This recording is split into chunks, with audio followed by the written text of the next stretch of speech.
Saya tantang kamu Allah Subhanahu wa Ta'ala kalau bisa menghancurkan hidup Dewi Bulan dalam waktu 1 bulan. Peristiwa ini mungkin terdengar aneh, tapi seolah menjadi bukti nyata dari karma instan. Dari kobaran api yang melahap gedung megah, hingga nasib tragis mereka yang terang-terangan menghina Tuhan. Kisah-kisah ini bukan sekadar kebetulan. Dalam video ini, aku akan membahas berbagai peristiwa mengejutkan yang oleh banyak orang dianggap sebagai azab nyata.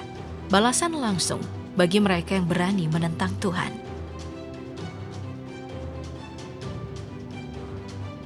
Nama Nikki Glaser mendadak menjadi sorotan setelah pernyataannya di panggung Golden Globe 2025, memicu kontroversi. Komedian sekaligus pembawa acara ini melontarkan lelucon yang oleh sebagian orang dianggap melecehkan Tuhan. Dalam pidatonya, Nikki menyebut sebuah polling imajiner yang ia sebut Globe's Leaders, di mana Tuhan ditempatkan di posisi terbawah. Dengan nada bercanda, ia berkata sambil tertawa, Tuhan pencipta alam semesta, zero mention. God, creator of the universe, zero mentions. Tidak heran kalau dia ada di urutan paling bawah. Tidak berhenti sampai di situ, Nikki juga menyinggung agama Katolik dengan mengenakan topi uskup dan membawa tongkat merah muda berkilauan, lalu menyanyikan parodi lagu Popular dengan lirik, Anda akan menjadi paus ular. Saya akan mengajari Anda beberapa doa Katolik. Popular, you're gonna be popular. I'll teach you some Catholic prayers. Ucapan itu pun langsung memicu reaksi beragam. Ada yang menganggapnya sekadar humor, tapi tak sedikit yang melihatnya sebagai penghinaan terhadap Tuhan. Perdebatan semakin memanas ketika hanya 2 hari setelah acara tersebut, kebakaran besar melanda Los Angeles. Dipicu oleh angin Santa Ana, kebakaran itu menyebabkan 29 orang tewas, lebih dari 12.000 bangunan hancur, dan ribuan orang kehilangan tempat tinggal. Meskipun secara ilmiah tidak ada kaitan langsung antara peristiwa ini dengan pernyataan Nikki, media sosial ramai membicarakan bahwa bencana tersebut adalah bentuk azab akibat penghinaan terhadap Tuhan.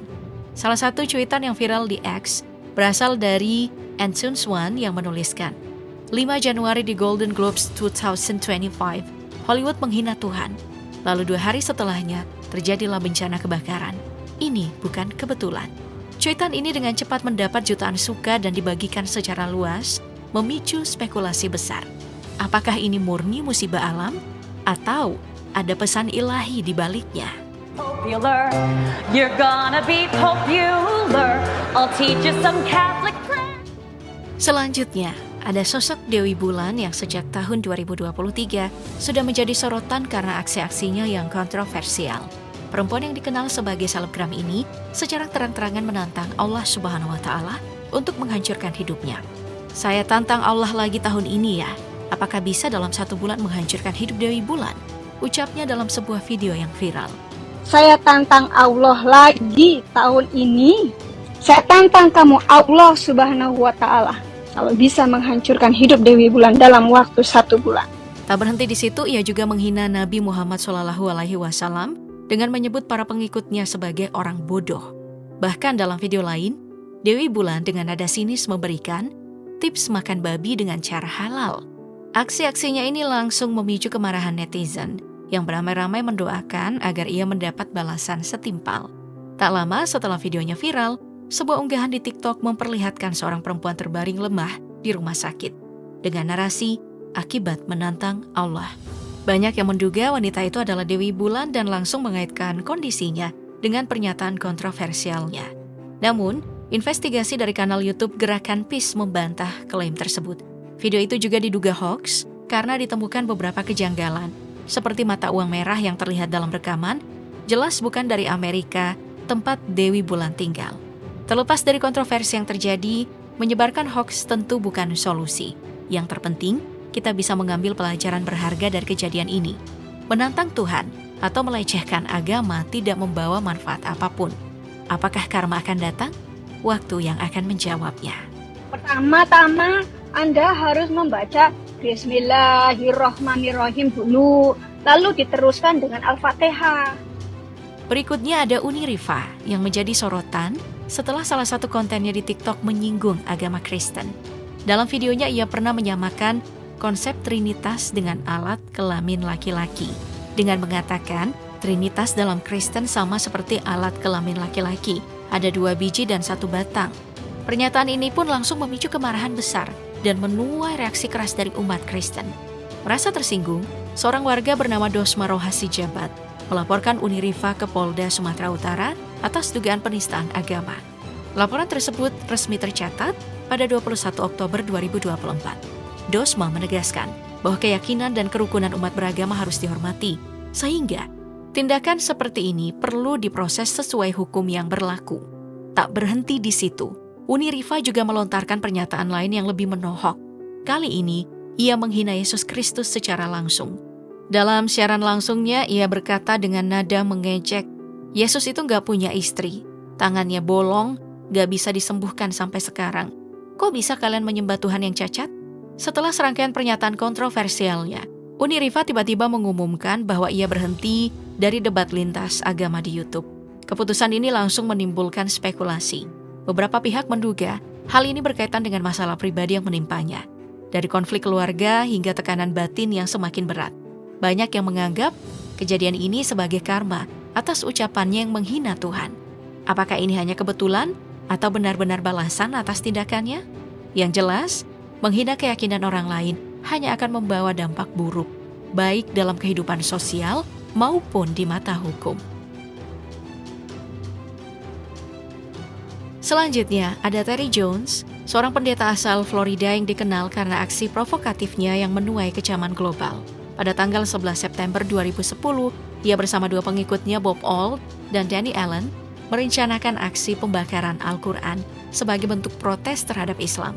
Meskipun Jones mendapat kritik keras dari Presiden Barack Obama saat itu, Alt dan Allen tetap nekat melanjutkan tindakan kontroversial tersebut. Pembakaran kitab suci yang diyakini umat muslim sebagai firman Allah itu langsung memicu kemarahan di seluruh dunia. Kecaman datang dari berbagai pihak, termasuk Setara Institute, yang menegaskan bahwa aksi tersebut tidak hanya melanggar hak asasi manusia, tetapi juga memperburuk hubungan antar agama.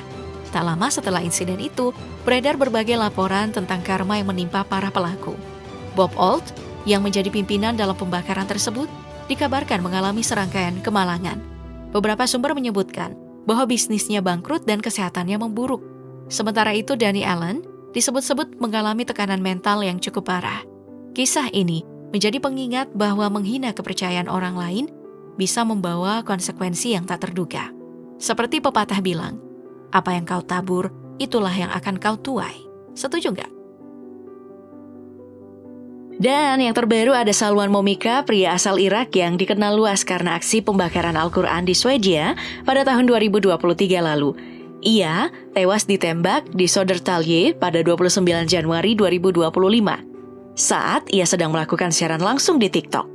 Polisi Swedia mengonfirmasi telah menangkap 5 tersangka terkait kasus ini. Lahir pada tanggal 23 Juni 1986 di Karakos, Irak, Momika adalah etnis Asyur yang dibesarkan dalam tradisi Katolik Syria. Ia pernah bergabung dengan pasukan mobilisasi populer, kelompok paramiliter yang berperang melawan ISIS.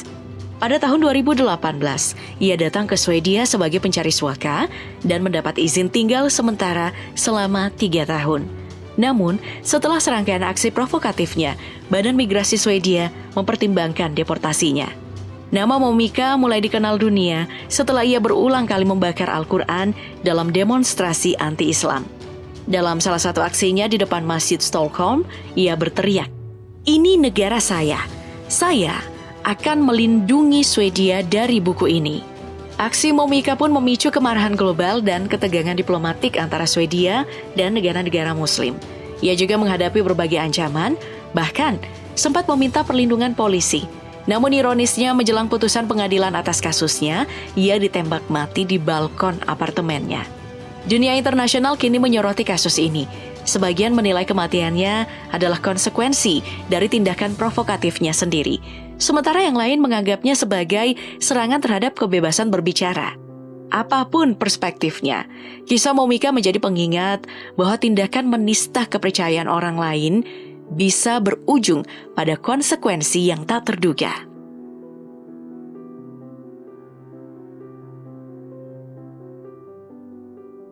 Salah satu kisah yang paling dikenal lainnya adalah Thomas Andrews, arsitek Titanic. Dengan penuh percaya diri ia pernah berkata, kapal ini tidak akan pernah tenggelam, bahkan oleh Tuhan sekalipun.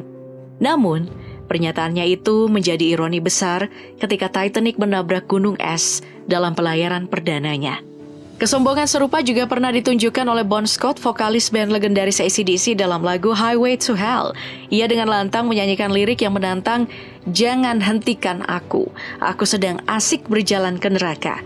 Seolah menantang takdir, Scott ditemukan tewas pada tahun 1980 akibat tersedak muntahannya sendiri setelah mengonsumsi alkohol berlebihan. Kesombongan juga menjadi awal dari akhir tragis Tancredo Neves, seorang presiden terpilih Brasil. Saat berkampanye, ia dengan penuh percaya diri berkata, "Jika saya mendapat lebih dari 500.000 suara, tidak ada seorang pun, bahkan Tuhan, yang bisa menghalangi saya menjadi presiden." Ucapannya terbukti membawa petaka. Meskipun menang dalam pemilu, ia tidak pernah sempat duduk di kursi kepresidenan. Sebelum pelantikannya, ia jatuh sakit secara mendadak dan meninggal dunia, meninggalkan sejarah sebagai presiden yang tak pernah memerintah. Sementara itu, ikon Hollywood Marilyn Monroe juga memiliki kisah yang tak kalah mengejutkan. Suatu hari, pendeta Billy Graham datang kepadanya dan berkata bahwa ia diutus oleh Roh Kudus untuk menyampaikan sesuatu. Namun, Monroe dengan dingin menolaknya. "Maaf, saya tidak memerlukan Yesusmu itu." Beberapa hari setelah pertemuan itu, ia pun ditemukan tak bernyawa di apartemennya, diduga akibat overdosis obat-obatan. Kepergiannya yang tiba-tiba memicu berbagai spekulasi dan menguatkan keyakinan banyak orang bahwa ia mengalami akibat dari ucapannya sendiri.